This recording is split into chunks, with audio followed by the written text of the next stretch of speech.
कराची से खबर शामिल करते हैं। पाकिस्तान में तैनात उज़्बेकिस्तान के सफ़ीर आइबक आरिफ उस्मानोव ने कहा है कि ब्रादर इस्लामी मुल्क अफगानिस्तान के रास्ते पाकिस्तान से तिजारती सरगर्मियाँ बढ़ाना चाहते हैं। कोशिश है कि दोनों मुल्कों के दरमियान ज्यादा बिजनेसमैन वफूद के तबादले हों। 14 अगस्त की खुशियों में पाकिस्तानी अवाम के साथ हैं। वो PTI से अलहदा होने वाले साबिक रुकन कौमी असम्बली पाकिस्तान इंजीनियरिंग कौंसिल के चेयरमैन नजीब हारून और जाहिद करानी की जानिब से नजीब हारून की रिहाइशगाह पर अपने एजाज में दिए गए इशाइये के मौके पर मीडिया से गुफ्तगू कर रहे थे। कराची में जो कौंसिल जनरल्स हैं वो थे और उज़्बेकिस्तान के एम्बेसडर भी आए हुए थे, तो आज ख़ास तौर से उनको भी ज़हमत दी थी, टर्किश और मलेशियन और थाई।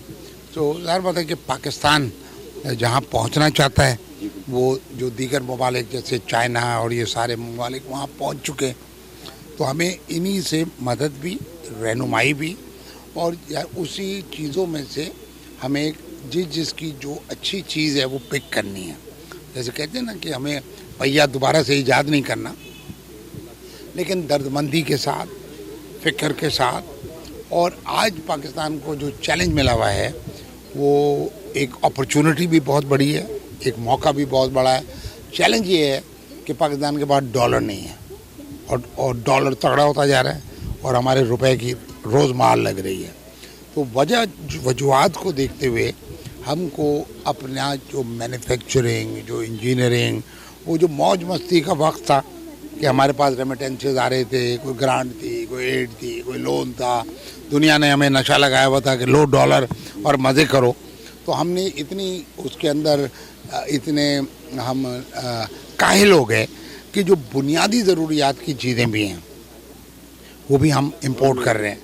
इस मौके पर कराची में तैनात चीन के कौंसल जनरल यांग योडोंग ने भी मीडिया से गुफ्तगू की। Tonight and so pleased to be invited to join this great event and meet people from so many areas, and we have a very pleasant talk, and we hope that and by talking we can strengthen our mutual understanding and strengthen mutual trust and strengthen our mutual cooperations. And on these important occasions, and I would like to extend my sincere congratulations to Pakistan people, to our Pakistan brothers and sisters. Very happy and Independence Day. And China and Pakistan are very good partners and brothers and neighbors.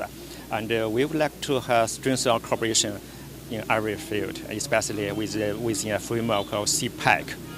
We would like to strengthen cooperation in industrial, agriculture, and some other areas. We hope that with our cooperation, and we can do more to benefit the people of two countries.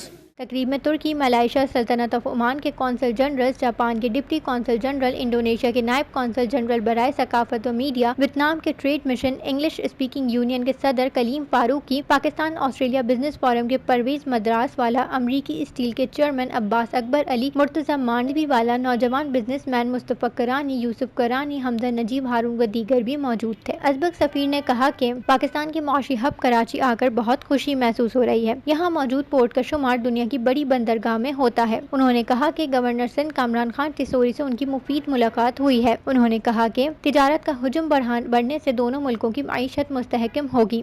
एक सवाल पर Uzbek सफ़ीर ने कहा कि उनके मुल्क में इस वक्त 1500 पाकिस्तानी तालिबे इल्म मेडिकल के शोबे में तालीम हासिल कर रहे हैं। इसके अलावा सयाहत और सकाफत के शोबे में भी ताउन जारी है। उन्होंने कहा कि उनका मुल्क कुदरती वसाइल से मालामाल है और खास कर तेल व गैस के वाफिर ज़खायर हैं। इस मौके पर मीडिया से गुफ्तगू करते हुए चीन के कौंसल जनरल यांग योडोंग ने कहा कि पाकिस्तान और चीन के दरमियान जारी ताल्लुकात में CPEC मंसूबे से मजीद इस्तेहकाम आया है। CPEC खत्ते के लिए गेम चेंजर साबित हुआ है। गवादर एयरपोर्ट की तामीर से तिजारती सरगर्मियों में बेहतरी आएगी। चीन की पाकिस्तान में अरबों डॉलर की सरमायाकारी का मकसद पाकिस्तान की मईशत को मजबूत बनाना है। यौम आज़ादी पर पाकिस्तानी बहन भाइयों को मुबारकबाद पेश करता हूँ। तकरीब में यौम आज़ादी का केक भी काटा गया। बहुत अच्छा लगा जी, बहुत मज़ा आया। और एक मतलब कौंसल जनरल जो है वो पाकिस्तान की इंडिपेंडेंस को सेलिब्रेट कर रहे हैं, तो बहुत खुशी होती है और अपने बहुत सारे लोग यहाँ पर देखकर बहुत खुशी हो रही है। और आई थिंक इस तरह की जो एक्टिविटीज़ हैं वो होते रहना चाहिए। पाक चाइना दोस्ती जो है वो तो पूरी दुनिया में मशहूर है और मेरा ख्याल में इससे चाइनीज़ से बढ़कर या चीन से बढ़कर हमारा कोई इतना बहुत करीबी दोस्त नहीं है। तो पाक चाइना दोस्ती जिंदाबाद। बिल्कुल जाएंगी, क्योंकि है ना वहाँ पे एजुकेशन के हिसाब से भी बहुत अच्छी अच्छी अपॉर्चुनिटीज़ है, और काम के हिसाब से भी कि है ना वो मतलब अगर है ना फ्यूचर के हिसाब से देखा जाए तो। आप देख रहे हैं हमारा यूट्यूब चैनल कस्टम वॉच। मैं हूं कराची से रिपोर्टर ज़हरा अरशद, कैमरामैन वक़ार हफीज़ चौहान के साथ।